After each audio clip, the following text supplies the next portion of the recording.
आज की कहानी का नाम है हार की जीत। माँ को अपने बेटे और किसान को अपने लहलहाते खेत देखकर जो आनंद आता था, वही आनंद बाबा भारती को अपना घोड़ा देखकर आता था। भगवत भजन से जो समय बचता वह घोड़े को अर्पण हो जाता। वह घोड़ा सुंदर था, बड़ा बलवान। उसकी जोड़ का घोड़ा सारे इलाके में न था। बाबा भारती उसे सुल्तान कहकर पुकारते, अपने हाथ से खरहरा करते, खुद दाना खिलाते और देख देख कर प्रसन्न होते थे। उन्होंने अपना रुपया, माल, जमीन आदि सब कुछ छोड़ दिया था। यहाँ तक कि उन्हें नगर के जीवन से भी घृणा थी। अब गांव से बाहर एक छोटे से मंदिर में रहते और भगवान का भजन करते थे। मैं सुल्तान के बिना नहीं रह सकूंगा, उन्हें ऐसी भ्रांति सी हो गई थी। वे उसकी चाल पर लट्टू थे। कहते, ऐसा चलता है जैसे मोर घटा को देखकर नाच रहा हो। जब तक संध्या समय सुल्तान पर चढ़कर 8-10 मील का चक्कर न लगा देते, उन्हें चैन न आता। खड़क सिंह उस इलाके का प्रसिद्ध डाकू था। लोग उसका नाम सुनकर कांपते थे। सुल्तान की कीर्ति उसके कानों तक भी पहुंची। उसका हृदय उसे देखने के लिए आधिर हो उठा। वह एक दिन दोपहर बाबा भारती के पास पहुंचा और नमस्कार करके बैठ गया। बाबा भारती ने पूछा, खड़क सिंह क्या हाल है? खड़क सिंह ने सिर झुकाकर उत्तर दिया, आपकी दया है। कहो, इधर कैसे आ गए? सुल्तान की चाह खींच लाई। विचित्र जानवर है, देखोगे तो प्रसन्न हो जाओगे। मैंने भी बड़ी प्रशंसा सुनी है। उसकी चाह तुम्हारा मन मोह लेगी। क्या कहना, जो उसे एक बार देख लेता है, उसके हृदय में उसकी छवि अंकित हो जाती है। बहुत दिनों से अभिलाषा थी, आज उपस्थित हो सका हूँ। बाबा भारती और खड़क सिंह अस्तबल में पहुँचे। बाबा ने घोड़ा दिखाया घमंड से, खड़क सिंह ने घोड़ा देखा आश्चर्य से। उसने सहस्त्रों घोड़े देखे थे, परंतु ऐसा सुंदर घोड़ा उसकी आंखों से कभी न गुजरा था। सोचने लगा, भाग्य की बात है, ऐसा घोड़ा खड़क सिंह के पास होना चाहिए। इस साधु को ऐसी चीजों से क्या लाभ?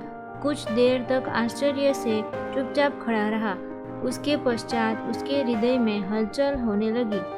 अधीरता से बोला, परंतु बाबा जी, इसकी चाल न देखी तो क्या? बाबा जी भी मनुष्य ही थे। अपनी वस्तु की प्रशंसा दूसरे के मुख से सुनने के लिए उसका हृदय अधीर हो गया। घोड़े को खोलकर बाहर लाए और उसकी पीठ पर हाथ फेरने लगे। एकाएक उचक कर सवार हो गए। घोड़ा वायु वेग से उड़ने लगा। उसकी चाल देखकर खड़क सिंह के हृदय पर सांप लौट गया। वह डाकू था और जो वस्तु उसे पसंद आ जाए उस पर वह अपना अधिकार समझता था। उसके पास बाहुबल था और आदमी थे। जाते जाते उसने कहा, बाबा जी, मैं यह घोड़ा आपके पास न रहने दूंगा। बाबा भारती डर गए। अब उन्हें रात को नींद नहीं आती। सारी रात अस्तबल की रखवाली में कटने लगी। प्रतिक्षण खड़क सिंह का भय लगा रहता, परंतु कई मास बीत गए और वह न आया।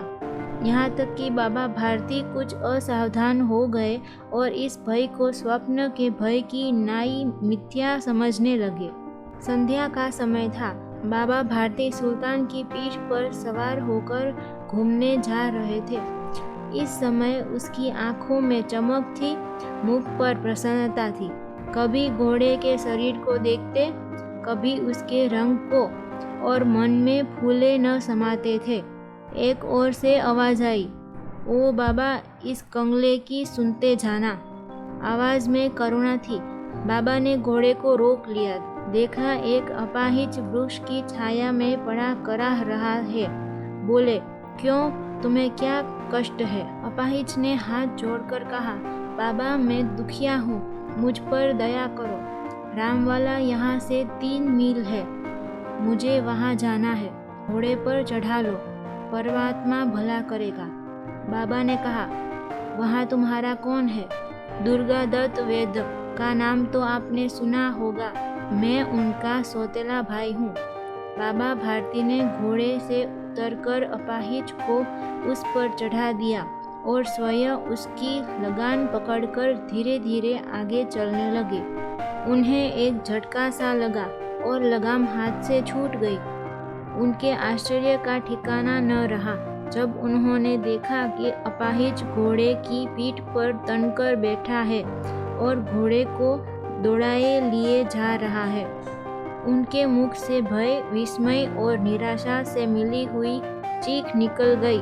वह अपाहिज डाकू खड़क सिंह था। बाबा भारती कुछ देर तक चुप रहे और इसके पश्चात कुछ निश्चय करके पूरे बल से चिल्लाकर बोले, जरा ठहर जाओ। खड़क सिंह ने यह आवाज सुनकर घोड़ा रोक लिया और उसकी गर्दन पर प्यार से हाथ फेरते हुए कहा, बाबा जी, यह घोड़ा अब न दूंगा, परंतु एक बार सुनते जाओ। खड़क सिंह ठहर गया। बाबा भारती ने निकट आकर उसकी ओर ऐसी आंखों से देखा जैसे बकरा कसाई की ओर देखता है और कहा, यह घोड़ा तुम्हारा हो चुका है। मैं तुमसे इसे वापस करने के लिए न कहूँगा, परंतु खड़क सिंह केवल एक प्रार्थना करता हूँ, उसे अस्वीकार न करना, नहीं तो मेरा दिल टूट जाएगा। बाबा जी, आज्ञा कीजिए, मैं आपका दास हूँ, केवल यह घोड़ा न दूंगा।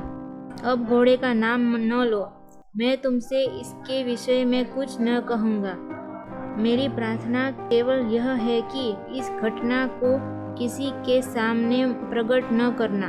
खड़क सिंह का मुंह आश्चर्य से खुला रह गया। उसका विचार था कि उसे घोड़े को लेकर यहाँ से भागना पड़ेगा, परंतु बाबा भारती ने स्वयं उससे कहा कि इस घटना को किसी के सामने प्रकट न करना। इससे क्या प्रयोजन सिद्ध हो सकता है? खड़क सिंह ने बहुत सोचा, बहुत सिर मारा, परंतु कुछ समझ न सका। हारकर उसने अपनी आंखें बाबा भारती के मुख पर गड़ा दी और पूछा, बाबा जी, इससे आपको क्या डर है? बाबा भारती ने उत्तर दिया, लोगों को यदि इस घटना का पता लग गया तो वे किसी दिन दुखी पर विश्वास न करेंगे। यह कहते कहते उन्होंने सुल्तान की ओर से इस तरह मुंह मोड़ लिया जैसे उनका उससे कभी कोई संबंध ही नहीं रहा हो। बाबा भारती चले गए, परंतु उनके शब्द खड़क सिंह के कानों में गूंज रहे थे। सोचता था, कैसे ऊंचे विचार है, कैसा पवित्र भाव है। उन्हें इस घोड़े से प्रेम था। इसे देखकर उनका मुख फूल की नाई खिल जाता था। कहते थे, इसके बिना मैं रह न सकूंगा। इसकी रखवाली में कई रात सोए तक नहीं। भजन भक्ति न कर रखवाली करते रहे, परंतु आज उनके मुख पर दुख की रेखा तक नहीं दिख रही थी। उन्हें केवल यह ध्यान था कि कहीं लोग गरीबों पर विश्वास करना न छोड़ दे। उन्होंने अपनी नीज की हानि को मनुष्य की हानि पर न्योछावर कर दिया। ऐसा मनुष्य मनुष्य नहीं, देवता है।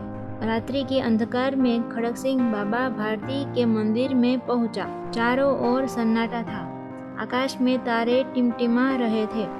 थोड़ी दूर पर गांव के कुत्ते भौंक रहे थे। मंदिर के अंदर कोई शब्द सुनाई न देता था। खड़क सिंह सुल्तान की बांह पकड़े हुए था। वह धीरे धीरे अस्तबल के फाटक पर पहुंचा। फाटक खुला पड़ा था।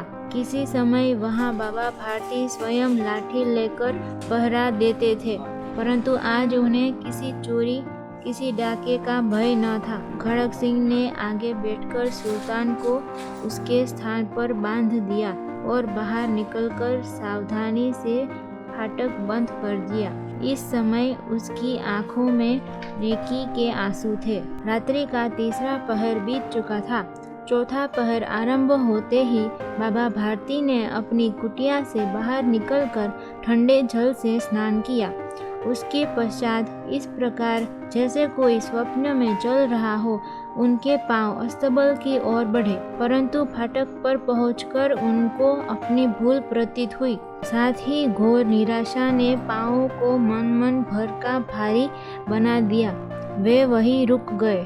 घोड़े ने अपने स्वामी के पांवों की छाप को पहचान लिया और जोर से हिलाया। अब बाबा भारती आश्चर्य और प्रसन्नता से दौड़ते हुए अंदर घुसे और अपने प्यारे घोड़े के गले से लिपटकर इस प्रकार रोने लगे मानो कोई पिता बहुत दिनों से बिछड़े हुए पुत्र से मिल रहा हो। बार बार उसकी पीठ पर हाथ फेरते, बार बार उसके मुंह पर थपकियां देते। फिर वे संतोष से बोले, अब कोई दीन दुखियों की सहायता से मुंह न मोड़ेगा। कहानी सुनने के लिए बहुत बहुत शुक्रिया।